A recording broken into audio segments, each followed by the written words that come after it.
Fala, gente, tudo bem? Meu nome é Lucas Aguiar, mais conhecido como Teixeirinha, e hoje eu vou trazer um vídeo diferente para vocês. Hoje eu vou fazer um vídeo com vocês de perguntas e respostas. Eu separei algumas perguntas lá no meu perfil que vocês fizeram, alguns de vocês fizeram lá no meu perfil, lá na caixinha de perguntas, e vou responder aqui durante esse vídeo, tá? Eu separei um monte de perguntas, então vamos lá para este conteúdo que eu tenho certeza que vai ser animal, vai ser fantástico.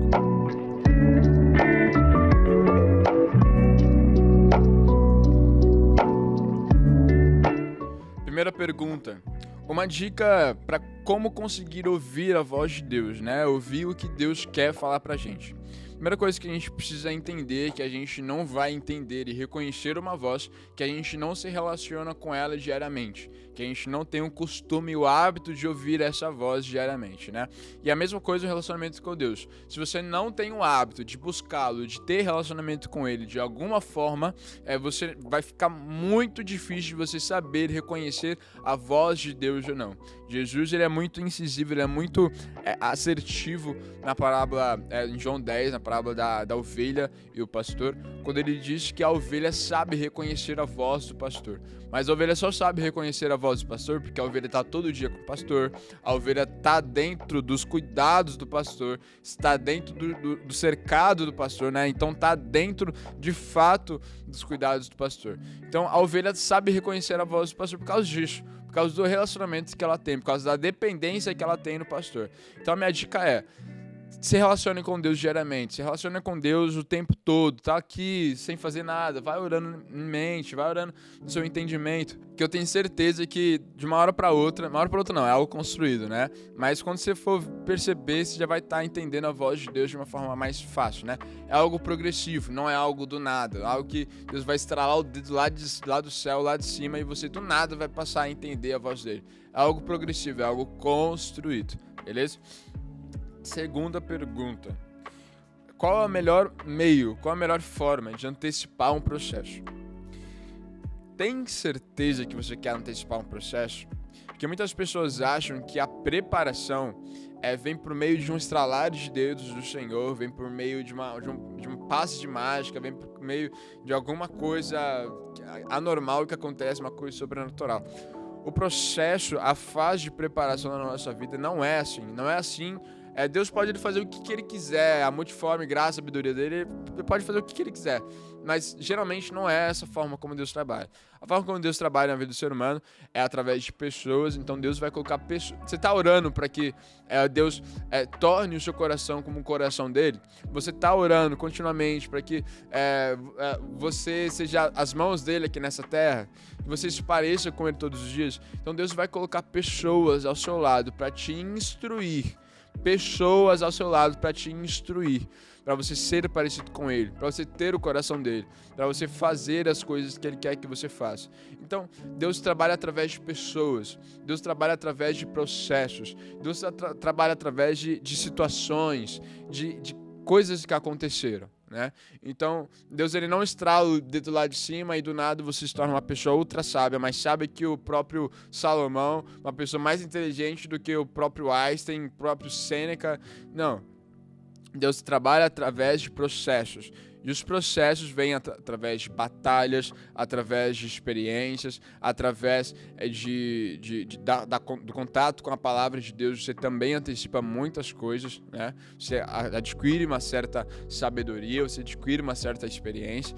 Mas, cara, quando você pede para Deus, para Ele antecipar os processos na sua vida, para você se tornar uma pessoa mais sábia, melhor, de uma forma mais rápida, você está pedindo todas as situações mais rápido. Então você está pedindo dificuldade mais rápido, você está pedindo para que as situações acontecem mais rápidas, você está pedindo muita coisa, é difícil muito rápido. Então preste muita atenção quando você for fazer qualquer pedido para Deus, porque Deus é fiel e Deus atende às nossas orações. Então preste muita atenção no poder das palavras, beleza? Se você quer que seu processo seja antecipado, então ore pedindo para Deus: Deus, antecipa o meu processo, mas esteja ciente que você vai ser colocado no meio de situações que às vezes você não está disposto, um preço que você não está disposto a pagar, beleza?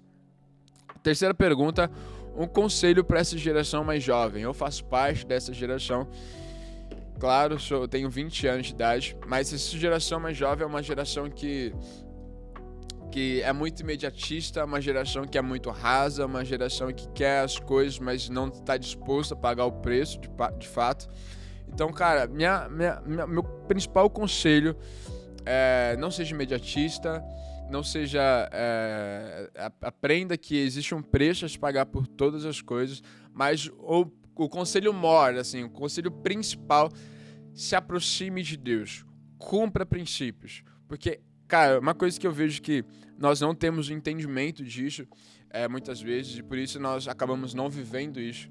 Nós temos a gente não tem um entendimento do que significa princípios. Por que Deus ele colocou um monte de regra no jogo? Os princípios servem para nos proteger. Não é para nos privar de viver prazeres. Deus quer que a gente viva o prazer do sexo, por exemplo. Deus quer que a gente viva os prazeres, os nossos prazeres, porque foi Ele que colocou esse desejo dentro da gente. Foi Ele que fez o sexo. Mas Ele quer que a gente viva esses prazeres no momento certo, com a pessoa certa. Porque Ele sabe que se não colocasse esses princípios para nos privar de certas coisas, cara, a vida seria uma bagunça. A gente sabe como que era a vida antes de Noé, como era a vida antes de Moisés, que as leis que não tinha lei ainda, né? Que as leis ainda não estavam muito claras, muito evidenciadas ali. Deus teve que resetar o mundo, cara, pela falta de lei, porque o povo fazia o que ele quiser e tá tudo certo, ninguém sabia o que era errado, o que era certo, tá tudo bem. Então, por causa disso, Deus precisou colocar alguns limites, e esses limites é através dos princípios, é através das leis, é através das coisas que Deus colocou em nós, né, nas regras. Então, os princípios servem para nos proteger e não para nos privar de viver prazeres, tá? Fique muito ciente disso. Então, meu conselho se aproxime de Deus diariamente, leia a palavra, se relacione com Deus e viva princípios. Não existe nada que vai garantir o seu futuro do que a própria palavra e os próprios princípios. Beleza? Próxima pergunta é: como saber se Deus me perdoou? Não existe outra forma de saber se Deus te perdoou do que mediante a nossa fé, né? Você precisa ter fé. Confessou os seus pecados, sentiu paz no seu coração, que a paz, cara, é um grande árbitro. A Bíblia fala isso em Colossenses, para que a paz de Deus seja o árbitro do nosso coração, né? Seja o árbitro das nossas decisões. Então, se a paz de Deus está em você, depois que você pediu perdão, e você sentiu essa paz, tenha fé, de fato, que você foi perdoado. Não existe nada material que consiga te provar de que você está perdoado ou não, mas a nossa fé. Como se apresentar para alguém de sucesso? Melhor do que você se apresentar para alguém de sucesso é você ser apresentado por alguém de sucesso, tá? Fica com essa chave. Amém. Aleluia. Como orar de acordo com a vontade de Deus? Em Romanos 26, 27, fala que o Espírito é o grande responsável pela essa intercessão. Nessas questões de nos ensinar a ser parecidos com Cristo, Ele vai nos ensinar também como orar. Então, ore conforme o Espírito ordena que você ore, né? Esteja sensível à voz dele. Tem a intercessão, não, tem a oração em línguas também, que é você comunicando direto com o Pai, né? Essa intercessão ninguém consegue. Existem pessoas que têm um dom de interpretação de línguas, mas grande parte das pessoas não tem esse dom. Esse dom é dado por Deus pelas nossas vidas. E se você ora em línguas, você está orando diretamente para Deus. Show? Então, a grande chave é a questão do Espírito. Ore de acordo com o Espírito. Como você lida com as críticas? As críticas sempre vão existir, né? Por exemplo, se a gente observar a vida de Jesus, eu sempre digo que Jesus deve ser o nosso maior exemplo de vida em todas as coisas. Jesus foi exemplo para nós, para nos mostrar que a gente consegue vencer todas as coisas que vêm a nós, porque a Bíblia também fala que não existe tentação que a gente não consiga prevalecer, né? Deus não vai mandar uma tentação maior do que a gente consiga vencer. Então, Jesus é o nosso exemplo em tudo, em todas as coisas. Jesus também é um exemplo nessa questão de crítica. Jesus era a pessoa que não deveria ser criticada pelo fato do propósito dele ser um propósito lindo, cara. Jesus veio para religar o homem com Deus. Jesus veio para morrer pelos pecadores, para que eles tenham a vida eterna novamente, para que eles tenham um relacionamento com o Pai novamente. Mas, cara, as pessoas criticavam Jesus. Os judeus, a Bíblia fala que Jesus veio para os seus, mas os seus não o receberam. Olha que coisa, cara, loucura, olha que coisa doideira. Então, Jesus veio para os seus, Jesus veio para os judeus para, cara, morrer por eles, mas eles não acreditaram, eles criticaram, eles que crucificaram Jesus. Então, Jesus foi muito criticado. Por exemplo, quando Jesus ele tá curando umas pessoas, ele tá passando por uma cidade e as pessoas, na verdade, Jesus estava, cara, essa passagem é muito, muito linda. Jesus, ele tá curando algumas pessoas, está expulsando alguns demônios de algumas pessoas dentro de uma casa, de uns familiares, né, dele lá em Nazaré. E os judeus foram até lá, porque os judeus sempre ficavam rodeando Jesus para ver o que eles estavam fazendo de errado, para crucificar ele, né? Para querer matar, para criticar ele, para tacar pedra nele, para falar, você está blasfemando, você está errando, isso não é assim. E um desses judeus, dessas pessoas, olharam para Jesus e cara, ele tá expulsando demônios em nome de Beelzebu. Aí Jesus, muito sábio, olha para ele, cara, como é que Satanás vai expulsar uma obra dele, né?